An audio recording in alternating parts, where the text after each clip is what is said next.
자, 오늘부터는 요셉에 관한 그 믿음에 대해서 몇 주에 걸쳐서 공부하도록 하겠습니다.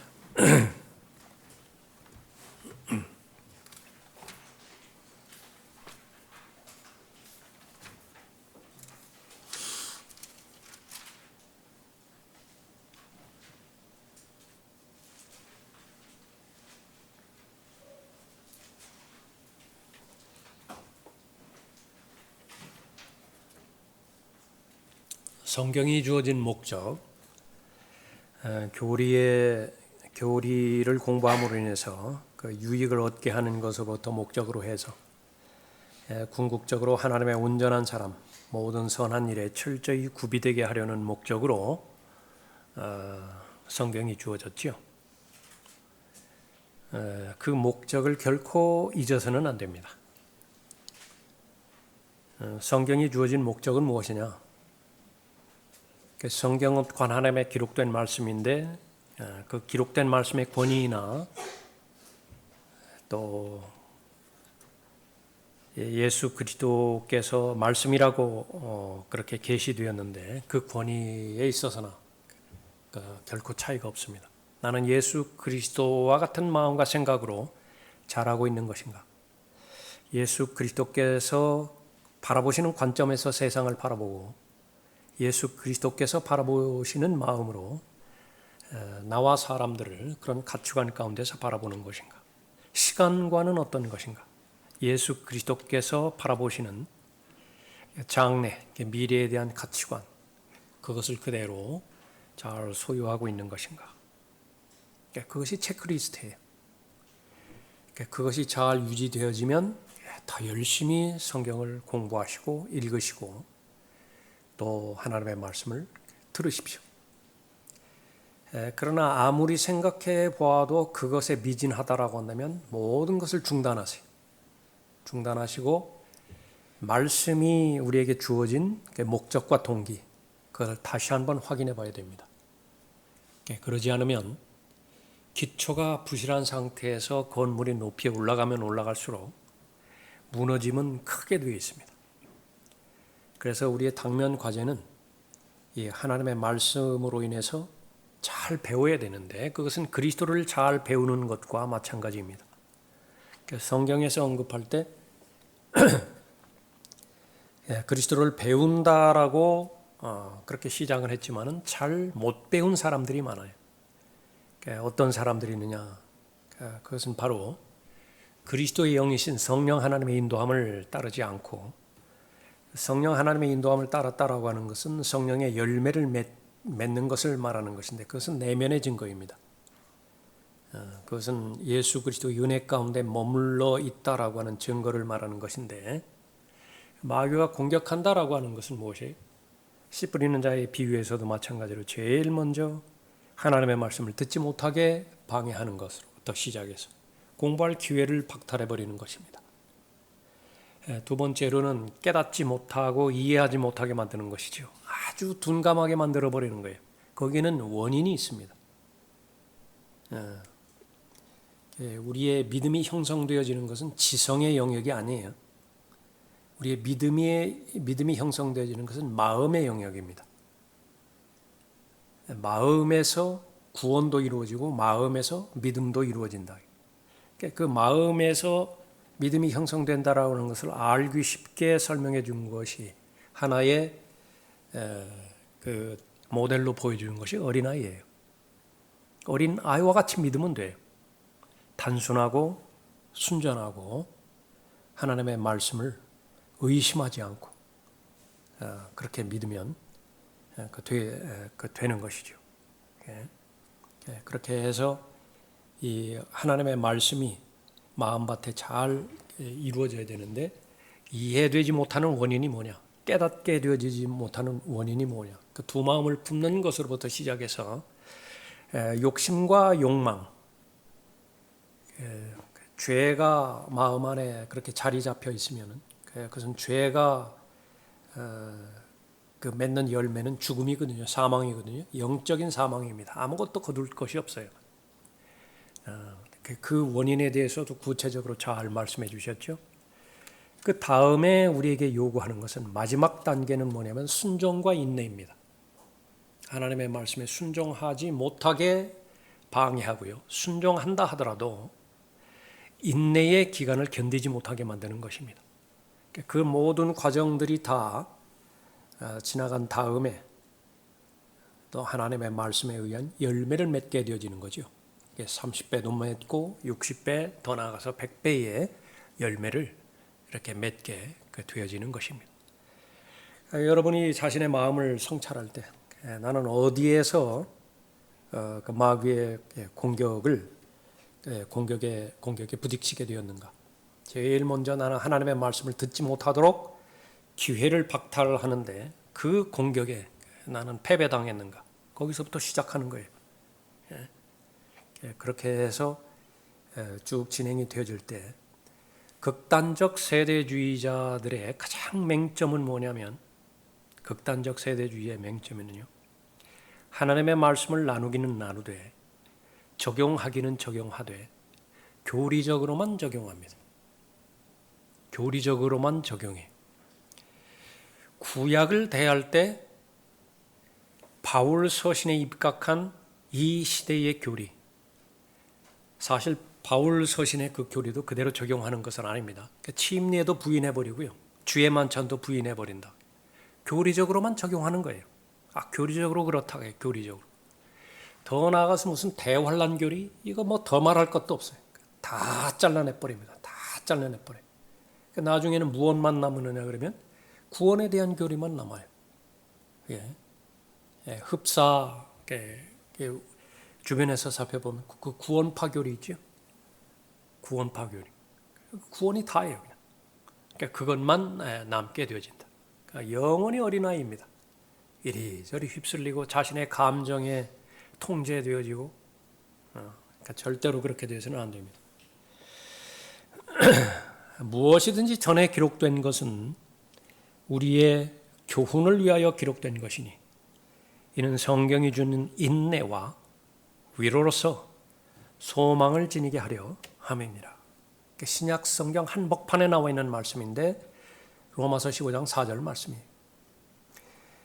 어떻게 그리스도인이 이제 성령 하나님과 더불어서 동행하고 하나님의 말씀에 순종해서 잘 살아갈 것이냐. 구약은 필수적이다라고 하는 거예요. 구약이 없으면 온전한 사람으로 성장하는 것이 불가능합니다. 그래서 전에 기록된 것이 두 가지 목적으로 이루어지는데 현재의 교훈을 위해서 기록되어 있고요. 또 장래의 소망을 위해서 기록되어 있습니다. 그러니까 이것이 필수적인데 그러면 구약은 어떤 내용들로 이루어져 있는 것인가? 다양한 부분으로 이루어지지만 그것은 사람 사는 이야기입니다. 사람 사는 이야기. 아담부터 시작해서 사람의 이야기지요. 카인은 사람의 이야기입니다. 아벨 역시 마찬가지고요. 또 여러 주간에 주 동안 살펴봤던 아브라함 역시 마찬가지로 사람 이야기예요. 그러니까 하나님께서 나를 온전한 사람으로 성장시켜주기 위해서는 반드시 필요한 것이 사람에 대한 교훈이 필요합니다. 그 사람이 어떻게 하나님께 대하였더니 하나님께서는 그 사람을 인정하였고 또 그 사람을 하나님께서는 궁극적으로 복 주셨더라. 만발의 복 받을 준비가 되어 있음에도 불구하고 그 사람이 어떠한 잘못과 불순종과 의심을 했더니 하나님의 거듭된 경고에도 불구하고 결국은 하나님의 복의 대상에서 제외가 되었더라. 그러니까 우리에게 주는 교훈은 무엇이냐? 그것이 바로 교훈입니다. 그래서 구약을 우리가 분명하게 잘 읽고 공부하고 신약은 말할 것도 없고요. 특별히 사람에 관련된 그 부분들. 그러니까 이 부분들은 성경뿐만이 아닙니다. 성경 밖에서도 여러 가지 사람들이 나오죠. 우리가 가장 많이 배울 수 있는 것은 사람의 이야기를 통해서 많이 배울 수 있습니다. 우리가 기준신학이 형성되어 있고 또 하나님의 말씀을 올바로 나누어서 잘 적용할 수 있는 그런 부분이 되어 있기 때문에 주변에서 일어나는 에피소드들을 통해서 얼마만큼 나는 교훈으로 잘 잡을 수 있는 것이냐. 그렇게 된다고 한다면 이제 내가 순종해서 잘 대비할 수 있겠죠. 예. 성경에서는 우리에게 필요한 것이 인내라고 말씀하십니다. 위로라고 말씀하시고 소망이라고 말씀하시죠. 모두가 다 나 사람의 됨됨이를 그렇게 말하고 있는 것입니다. 그래서 여러분이 특별히 하나님의 말씀을 통해서 거듭났고 시간이 많이 지났다라고 한다면 더 성찰해야 됩니다. 더 해야 돼요. 그래서 계속 우리가 살펴봤던 것처럼 하나님의 말씀을 많이 내가 읽고 많이 알고 많이 공부하고 있습니까? 그것이 정상적이기 위해서는 자신의 마음을 성찰하는 그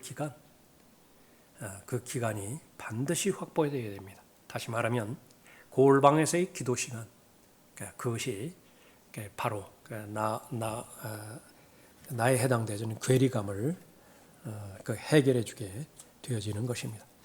교리적 적용은 필수적입니다. 교리적인 적용, 그걸 하지 못한다 그러면 성경이 스스로 그 사람을 저주해 버리는 것이죠. 마귀의 공격은 거기에서만 끝나게 만들어 버려요. 계속 교리적인 적용만 찾아 나서게 만드는 것입니다. 아무것도 변하지 않아요. 열매가 필요한 것인데 잎사귀는 무성하다고요. 뿌리는 내렸고 기대가 되죠. 이쯤이면은 열매가 있을 것 같아요.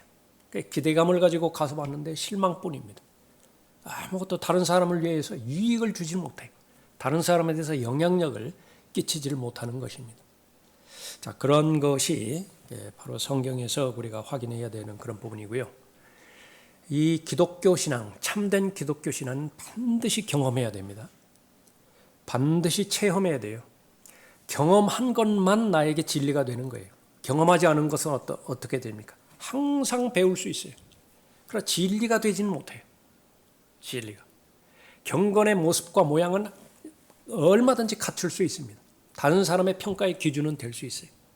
그런데 정작 필요한 것은 내가 주체가 되어서 죄를 싸워서 이길 수 있는 능력을 내가 소유해야 돼요. 그 경건의 능력을 소유해야 된다고. 세상이 아무리 급한 속도로 빠른 속도로 지금 사람들의 표현의 관점에서 발전해 나가고 또 살기 좋은 세상으로 판다 하더라도 내 마음 가운데서는 세상을 부러워하지 않을 수 있는 능력, 세상을 사랑하지 않을 수 있는 능력, 세상으로부터 성별되어 살아간다 하더라도 집어먹지 않을 수 있는 능력, 그 경건의 능력이 나한테 있어야 되는 것입니다. 그런데 요란하게 표현은 그렇게 할지 모르지만 또 그러한 기준과 표준을 제시할지는 모르지만 마음 깊은 곳으로부터 마음의 변화가 없다. 그러면 성경의 경고에 계속 걸려드는 것이죠. 우리는 그럴 필요가 없습니다. 그리스도인에게 위협할 수 있는 것은 가장 많이 위협해봐야 죽이기밖에 못하는 거예요. 도둑질 해가봐야 다 도둑질 해가는 그 외에 무엇을 하겠습니까? 그러나 하나님의 말씀에 의하면 세상은 어차피 다 사라지게 되어 있고요. 불타게 다 되어 있는 것입니다. 그러나 그것으로 끝나는 것이 아니라 영원한 것이 반드시 있다. 그 영원한 것을 대표하는 것이 믿음입니다. 우리의 살아있는 믿음, 산 믿음, 그것을 잘 확인할 수 있어야 되는 것입니다. 창세기 37장 보겠습니다.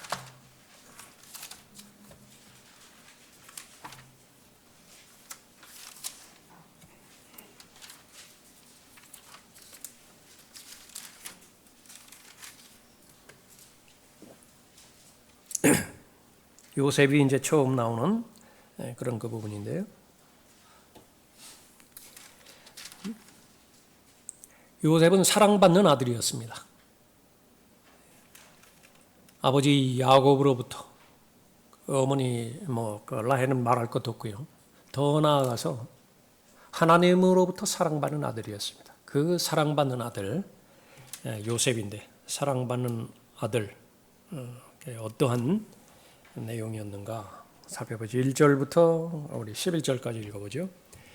야곱은 가나안 땅, 즉 그의 아비가 타국인이었던 그 땅에서 거하였더라. 이것이 야곱의 후대라. 요셉이 17세 되어 그의 형들과 함께 양떼를 치고 있었더니 그 소년이 그의 아비의 아내들인 빌하와 실파의 아들들과도 함께 있었는데 요셉이 그들의 비행을 아비에게 고하더라. 그때 이스라엘이 요셉을 그의 모든 자녀들보다도 더 사랑하였으니 이는 그가 늙어서 얻은 아들임이라. 그가 요셉에게 채색 옷을 지어 입혔더라. 그의 형들은 그들의 아버지가 모든 형제들보다 그를 더 사랑함을 보고 그를 미워하여 그에게는 말도 온순하게 하지 않았더라. 요셉이 꿈을 꾸고 그가 그것을 자기 형들에게 이야기했더니 그들이 그를 더욱 미워하였더라. 그가 그들에게 말하기를 내가 형들에게 청하오니 내가 꾸었던 이 꿈을 들으소서. 보소서 우리가 들에서 곡식단들을 묶고 있는데 보소서 내 단이 일어서서 똑바로 서더니 보소서 형들의 단들이 둘러서서 내 단의 경의를 표하더이다 하니 그의 형들이 그에게 말하기를 내가 참으로 우리를 치리하겠느냐 아니면 내가 참으로 우리를 다스리겠느냐 하고 그들이 그의 꿈과 그의 말로 인하여 그를 더욱 미워하더라.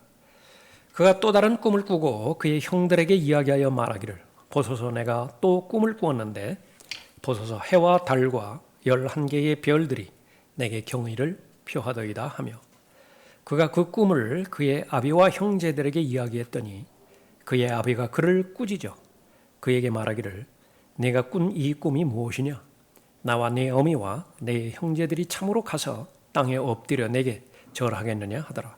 그의 형들은 그를 시기하나 그의 아비는 그 말에 주목하더라 그랬습니다. 요셉이 여기서 이제 그 처음으로 그 요셉의 활동에 대해서 37장에서 언급하고 있는 것인데 이 배경을 보면 이 요셉처럼 불우한 가정의 환경이 있는 사람이 있겠는가 그렇게 볼 정도로 아주 불운한 그런 환경 가운데 있습니다. 아내가 4명이었고요. 아버지의 아내가 4명이었습니다. 그것은 본래에 하나님께서 그 결혼에 관련된 그 부분에 있어서는 한 남자에 한 여자예요. 그런데 하나님의 허락하신 뜻 가운데서 이렇게 여러 명의 아내를 허용하신 것입니다.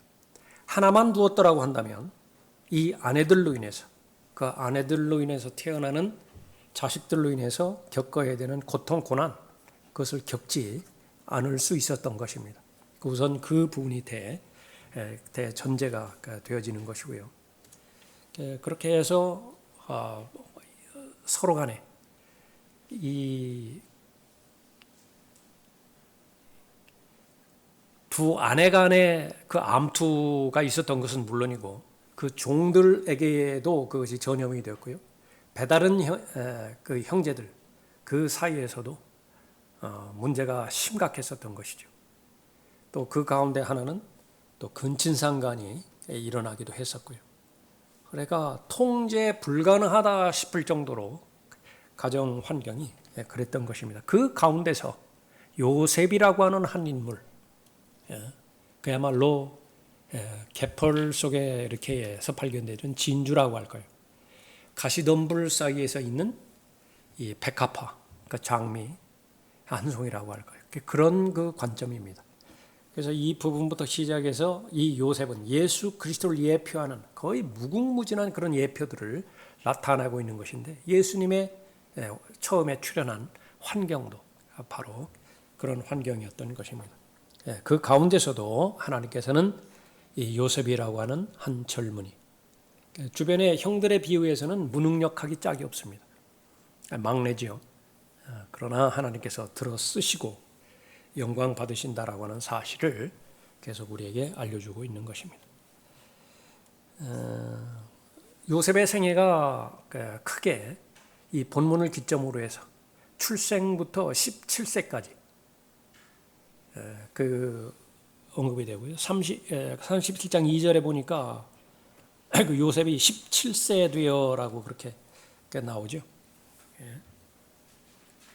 이때까지가 바로 가정의 환경으로 보면 서로가 질투하고 서로 증오하고 대립이 일어나고 그랬던 그런 부분입니다.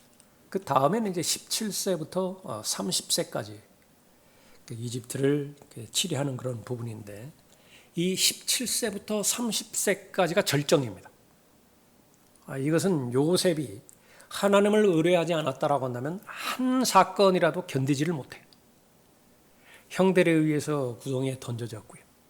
거기서 노예로 팔렸고 조금 일어설만 하면은 또 이렇게 거짓 고소를 당해서 또 감옥에 투옥이 되어 있고, 그러니까 연속입니다.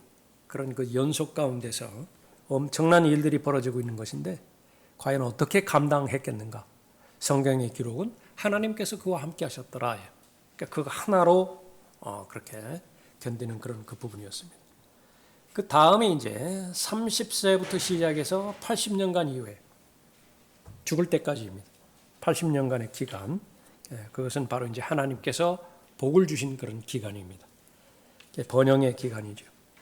그러나 여기에서도 또 우리에게 주시는 교훈은 얼마든지 자신을 죽이고자 했던 형들에 대해서 복수할 수 있는 기회가 있었는데 형들을 영원히 심판해버릴 수 있는 그런 기회가 있었는데 선택을 그쪽으로 하지 않아요. 그것은 바로 하나님의 은혜이죠. 용서하기로 결정했고 회복하기로 결정을 했습니다. 보호해 주었습니다. 그 형들뿐만 아니라 그 자손들까지도 다 보호해 주죠. 그 결과가 무엇이냐면 하나님께서 이루시고자 하는 하나님의 일이 있는데 그 하나님의 일을 바로 요셉을 통해서 이루었다라고 하는 그런 그 사실입니다. 반면에 형들의 삶은 어떻게 되었는가? 같은 환경이고 같은 집안이고 또 같은 시대를 살았지만은 극과 극의 삶을 살았던 것이죠. 그래서 사랑받는다라고 하는 것은 환경과 또 이 주어진 여건, 그것과는 관계가 없습니다. 하나님께서 사랑하시는 아들, 예수 그리스도의 생애만 살펴본다 하더라도 그렇죠. 어느 것 하나 부러워할 만한 대상이 없잖아요. 사람의 관점에서 볼 때. 그러나 늘 하나님께서 표현할 기회가 있으시면 이는 내 사랑하는 아들이요. 그렇게 말씀하셨던 것입니다. 그렇게 표현하셨던 부분이죠. 그 아들 예수 그리스도와 함께 동일한 선상에서 보아주시는 것이 바로 하나님의 자녀들입니다. 하나님의 아들들의 권세를 가진 하나님의 자녀들이죠. 그러니까 우리가 더 구체적으로 무엇을 살펴보고 어떻게 산 정상에서는 물론이고 산 정상에 올라갔을 때 하나님의 베풀어 주신 은혜밖에는 설명이 안 되잖아요. 그렇게 감사를 표명하면서 하나님의 사랑받는 아들의 위치를 잘 지켜야 되고요. 가장 깊은 골짜기가 죽음의 골짜기거든요. 죽음보다 더 깊은 골짜기는 없어요. 하나님의 자녀들에게. 죽음의 골짜기를 지나갈 때라 하더라도 하나님의 은혜가 늘 함께 하였다라고 하는 하나님의 증거, 하나님의 기록이 또 그 사람에게 임함으로 인해서 늘 하나님을 기쁘시게 해드릴 수 있는 하나님의 사랑의 대상이 될 수 있는 사람이 되어야 되겠습니다. 자, 우선적으로 어떻게 해서 사랑받는 아들이 그렇게 될 수 있는 것인가? 우선 살펴볼 수 있는 것은 바로 요셉이 하나님 앞에 정직하였다라고 하는 사실을 볼 수 있습니다. 정직한 것은 순결한 그런 마음을 말하는 것인데요. 이것이 가장 어려운 그런 상태이기도 하고 또 용기가 필요하기도 합니다. 2절 보십시오. 이것이 야곱의 후대라. 요셉이 17세에 되어 그의 형들과 함께 양떼를 치고 있었더니 그 소년이 그의 아비의 아내들인 빌하와 실파의 아들들과도 함께 있었는데 요셉이 그들의 비행을 아비에게 구하더라.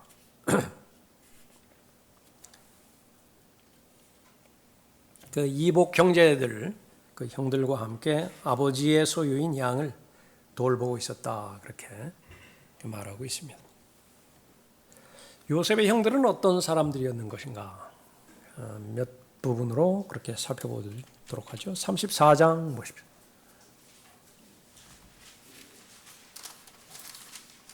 (25절에)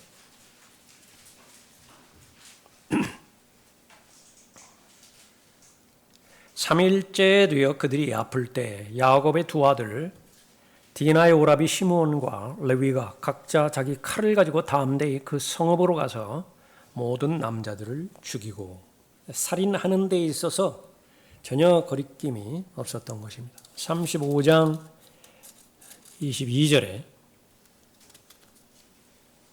이스라엘이 그 땅에 거할 때 르우벤이 장자죠. 자기 아버지의 첩 빌하에게 들어가 동침하니 이스라엘이 그것을 들었더라. 큰 찐상간을 저질렀고요. 37장 본문으로 와서 4절에 보면 그의 형들은 그의 아버지가 모든 형제들보다 그를 더 사랑함을 보고 그를 미워하여 그에게는 말도 온순하게 하지 않았더라. 증오했습니다. 미워했습니다. 11절에도 보면 그의 형들은 그를 시기했죠. 28절에 보면 그때 미디안 상인들이 지나가는데 그들이 요셉을 구덩이에서 들어올려서 요셉을 이스마엘인들에게 은 20개에 파니 그들이 요셉을 이집트로 데려갔더라. 아주 잔인했습니다. 노예로 팔아버렸죠. 그리고 나서 31절에 보면 그들이 요셉의 옷을 가지고 염소 새끼를 죽여서 그 옷을 피에다 적시고 거짓말을 했습니다. 그리고 38장에서는 시아버지 유다와 며느리 타말의 음행이 또 발견되기도 하죠. 그러니까 이런 것이 그냥 일상적인 생활이었어요. 그 가운데 발견되는 것이 바로 요셉이었던 것입니다. 자, 그런데 비행을 보았다 그랬죠. 형들의 비행을 보았습니다. 악한 행동이에요. 무엇이었는지는 구체적으로 잘 나오지는 않았던 것입니다. 그 사실을 보았을 때 지금까지는 그런 것을 보지 못했는데 처음으로 본 것이거든요. 충격을 받았습니다. 그래서 아버지한테 옵니다. 야곱에게 와서 그 비행을 고하더라. 그렇게 언급하고 있습니다. 이것이 이제 형들이 요셉에 대해서 쓴뿌리를 가지고 있는 그 시작이 되었을 것입니다. 쓴뿌리의 씨앗이 바로 놓여져 있을 것이에요. 이 부분에 있어서 정직하다라고 하는 것은 용기가 필요하다라고 하는 사실을 우리가 아는 것입니다. 가정에서도 그렇고 교회에서도 그렇고 심지어는 다른 직장에서도 그렇고요. 내부자 고발이라고 하는 그런 그 부분에 대해서도 아주 민감한 부분이죠. 아무나 못합니다. 우선적으로 이 고자질쟁이가 되지 말아야 되죠. 동기가 무엇이냐? 그 소식을 전하는 동기가 무엇이냐? 그것은 미움과 시기가 동기가 되어서 그 말을 전한다라고 한다면 그건 말 그대로 그냥 고자질하는 거예요. 그것은 결코 세우기 위한 동기도 아니고 자신이 증오하고 있는 그런 대상이 있었는데 다른 사람들까지도 다 오염시켜버려서 같이 망하자라고 하는 그런 그 부분입니다. 그런 그 부분과 그 대조를 해서 그것이 옳은 것이라고 한다면 그 옳은 것에 대해서는 하나님 앞에서 정직한 마음의 동기가 확인이 되어지면 그건 실행을 해야 되죠. 그러니까 진리로 깨달아지면 그 진리가 실행이 되어야 되는데 요셉의 마음은 바로 그런 그 부분이었습니다. 자신의 아버지의 소유가 양떼였는데 그 양떼에게 무슨 해가 돌아간다든지 아버지의 이름에 먹칠이 되어지는 그런 일들이 일어난다든지 그런 그 부분들은 바로 정직하게 모든 것을 고할 수 있어야 되는 것입니다. 내가 거룩하니 너희도 거룩하라. 무엇이죠? 내가 거룩하니 너희도 거룩하라. 마음의 거룩함을 우선적으로 말하고 있는 것입니다. 제일 먼저 하나님의 자녀들에게 요구하는 것은 바로 악한 세상으로부터의 분리예요. 어두움 세상에서 빛의 역할을 감당하게 하는 것이죠. 그 마음의 변화가 있는데 그 마음의 변화는 바로 거의 대부분 언어를 통해서 표출이 되어집니다. 확인이 되어지는 것이죠. 그래서 우리의 생각과 말과 또 행동, 생활 방식 그것이 바로 일관된 순결함으로 잘 유지될 수 있어야 되어지는 것입니다. 이 정직한 삶을 살기 위해서는 대가가 거의 대부분 요구되어집니다.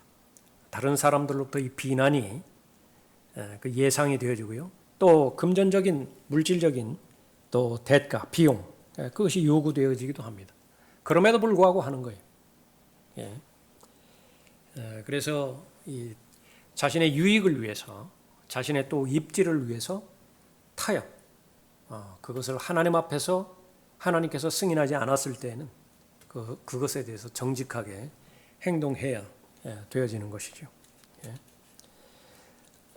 그 다음에 이 부분에 대해서 마음이 그렇게 결정이 되었다라고 한다면 그것이 이제 자신의 그러니까 말을 통해서 실행이 되어야 되는 그런 부분인데, 말에 대한 그런 그 훈련은 우리가 들림받아 올라갈 그때까지 반드시 해야 됩니다. 말을 할 때 말을 반드시 해야 되고요. 말을 하지 말아야 될 때 절대로 하지 말아야 됩니다. 말을 할 때 안 하면 어떻게 되는 거예요? 그것처럼 비겁한 사람이 없어요. 말을 해서는 안 될 때 말을 하면 어떻게 되는 것입니까? 그러니까 마귀의 일을 대행해 주는 것입니다. 마귀의 그 목표는 무엇입니까? 그 사람 안에는 믿음을 도둑질하고 결국은 믿음이 없으면 그 사람은 죽음을 향해서 계속 가는 것이죠. 그러니까 멸망시키는 것인데 무엇으로 그렇게 하는 것이냐 말이죠.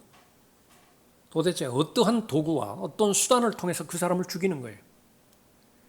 무슨 여러 가지 예상치 못한 사고라든지 교통사고라든지 질병, 암이라든지 사람들과의 그런 관계, 악화된 관계라든지 여러 가지 동원될 수 있겠지만은 그런 것들은 다 이제 진행되는 과정 가운데서 나오는 결과들이고요.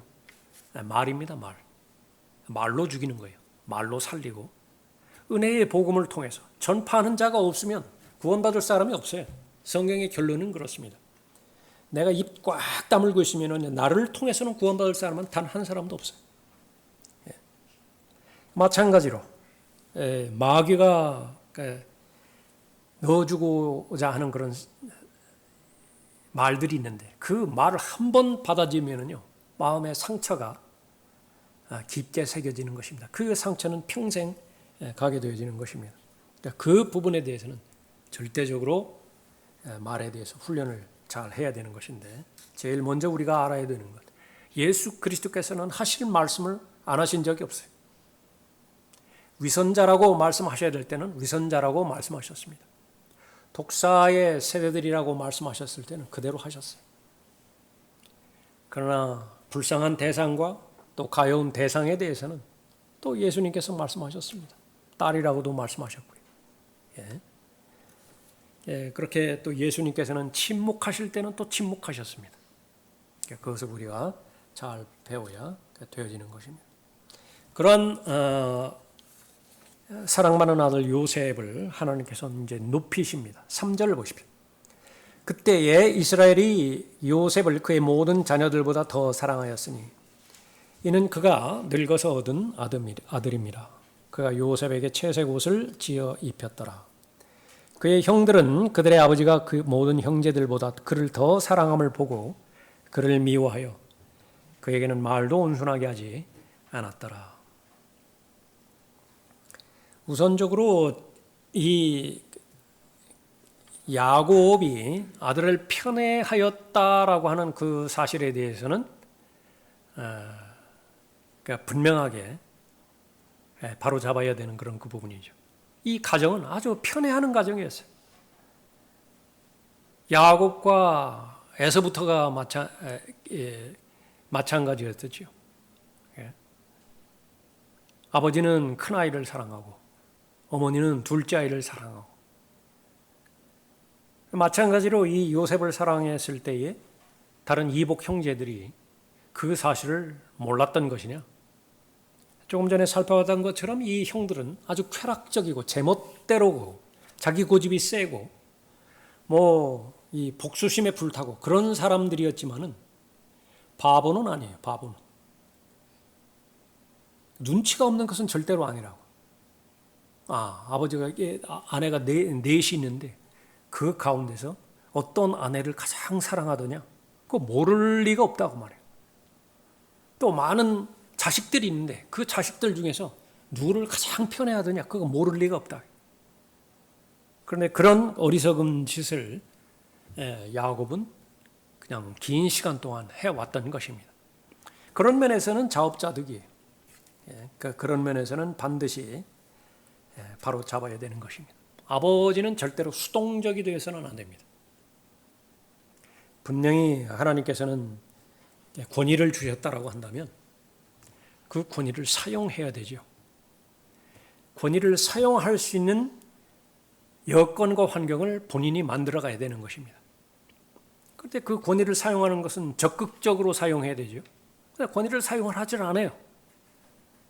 그러니까 뭐 이렇게 이제 여기에 이런 그 부분에서 뭐 가정 내에 근친상간이 일어났다든지 아니면 또 형제들 간에 암투가 벌어졌다든지 그랬을 때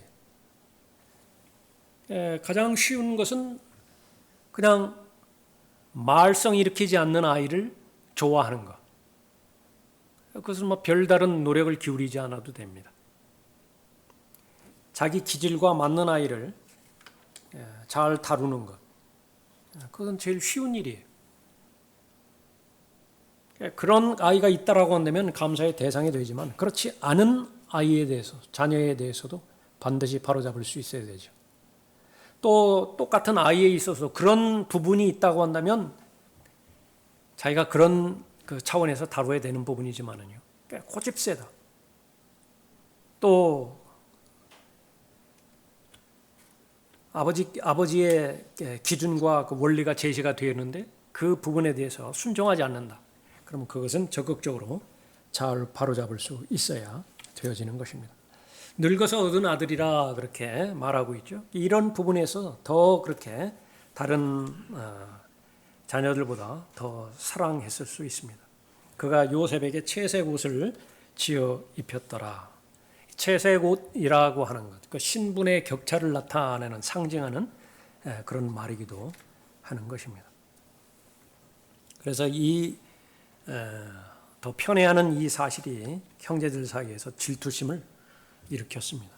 미워했는데 말도 온순하게 하지 않더라. 그렇게 언급하고 있죠. 그래서 요셉의 형제들은 요셉에 대해서 전혀 애정이 없었던 것입니다. 친절한 말을 건네지도 않았고요. 그러니까 그런 상태에서 미움은 계속해서 자라갔던 것입니다. 성장하는 것은 애정이 자라야 되는데 미움이 그렇게 자라는 것입니다. 5절에 보십시오. 요셉이 꿈을 꾸고 그가 그것을 자기 형들에게 이야기했더니 그들이 그를 더욱 미워하였더라. 8절에도 그의 형들이 그에게 말하기를 내가 참으로 우리를 치리하겠느냐 아니면 내가 참으로 우리를 다스리겠느냐 하고 그들이 그의 꿈과 그의 말로 인하여 그를 더욱 미워하였더라. 이 꿈은 하나님으로부터 온 것이거든요. 아마 하나님으로부터 온 계시까지도 미움의 대상이 되어져 버렸다고요. 이게 얼마나 비극입니까?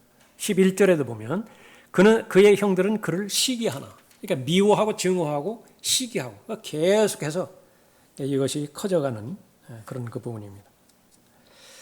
그리스도인이 하나님 앞에서 신실한 마음으로 또 순전한 마음으로 성실하게 살아갈 때 내가 거룩하니 너희도 거룩하라. 그렇게 거룩함의 삶을 추구할 때 경건한 삶을 추구할 때 하나님께서는 그 사람을 주목하십니다. 그래서 몇 번에 걸쳐서 말씀드렸지만은 하나님께서 주목하시는 사람은 다른 사람이 아니라 요셉 한 사람이에요. 마귀도 마찬가지입니다. 그러니까 수많은 사람들이 있지만은 그러나 마귀가 원하는 대상은 요셉 하나예요. 요셉만 얻으면 돼요. 그것이 하나님과 마귀와의 그 전쟁인 것입니다. 그러니까 다른 사람들 별 가치가 없어요. 그냥 그대로 내버려두면 됩니다. 내버려두면 자기 길대로 그대로 가요. 그러나 요셉은 달랐던 것이죠. 그래서 그러한 마음이 잘 간직되었을 때에 이제 하나님께서는 한 걸음 한 걸음 인도해 주시는데 인도해 주실 때마다 순종을 해요. 동행을 합니다. 동의가 되어지기 때문에 하나님의 칭찬의 대상입니다. 그러니까 잘하였다 하나님께서 그 말씀하시고요. 또 신실하다, 착하고 신실하다 그렇게 인정을 하시는 것입니다. 그 결과는 바로 하나님의 영광이 있는데, 하나님의 기쁨이 있는데 거기에 다 넣어주시는 것입니다. 하나님의 기쁨과 하나님의 영광에 다 동참하게 되어지는 것입니다. 그렇게 될 때 요셉은 단 한 번도 자신에 대해서 우쭐해 주지 않았다는 것입니다. 이것이 대단히 어려운 문제예요. 그러니까 그 정도 되어지면 자기 자신에 대해서 과대평가할 만할 텐데, 과찬하게 할 텐데, 요셉은 그런 경우가 전혀 하지 않았습니다. 그러니까 마지막에서 이제 고백할 때도 마찬가지였습니다. 형들을 용서하고 형들을 포용할 때도 이것은 하나님의 섭리로 시작돼서 섭리로 마치는 하나님의 계획입니다. 자기 자신은 뒤로 빠진다고요. 자기 자신은 도구였을 뿐이에요. 하나님의 수단이었을 그런 그 뿐인 것이죠. 그래서 높아지려고 하는 사람, 낮아지면 된다라고 말씀하셨는데 성경 어느 경륜에서나 마찬가지입니다.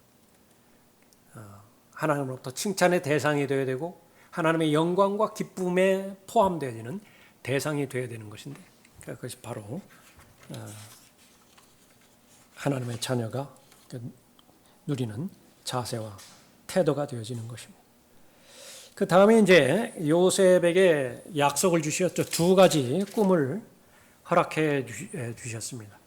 첫 번째 꿈은 요셉과 그 형제들이 밭에서 곡식을 거두는 꿈이었는데, 곡식단이 있는데 요셉의 곡식단, 나머지 형들이 다 절하죠. 경배하는 것을 말하는 것입니다. 내가 우리를 치리하겠느냐? 그 말하고 똑같은 것입니다. 더 미워하게 되었던 것이죠.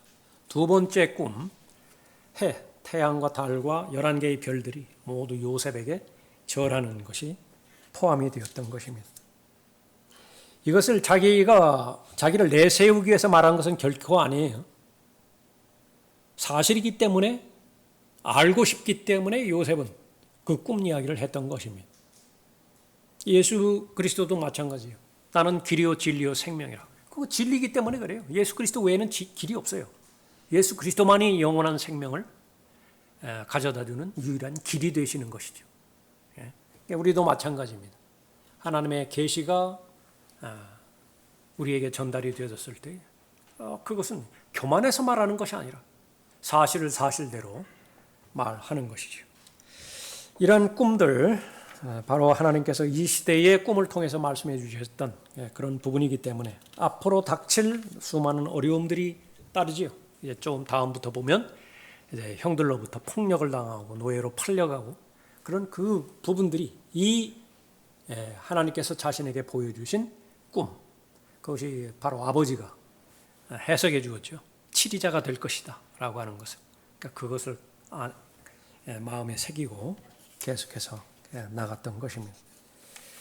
계속해서 하나님의 자녀가 또 하나님 안에서 하나님과 동행하는 가운데 얼마만큼 정직한 마음과 순전한 마음으로 하나님 앞에 다가서야 되는 것인가, 그것이 얼마만큼 중요한 것인가, 하나님께서 제일 먼저 그것을 보시고요, 그 사람에게는 하나님께서는 반드시 하나님의 말씀을 보여주시는 것입니다. 계시해 주시는 것이죠. 어려울 때 반드시 닥칩니다. 또 박해, 그것은 필연적입니다. 그것을 이길 수 있는 것은 내 의지가 아니라 나에게 주신 하나님의 약속과 하나님의 언약의 말씀이죠. 여러분이 얼마만큼 약속의 말씀과 언약의 말씀을 잘 가지고 있는 것이냐, 그것은 바로 여러분의 능력이 되는 것입니다. 자, 오늘은 여기까지 하겠습니다.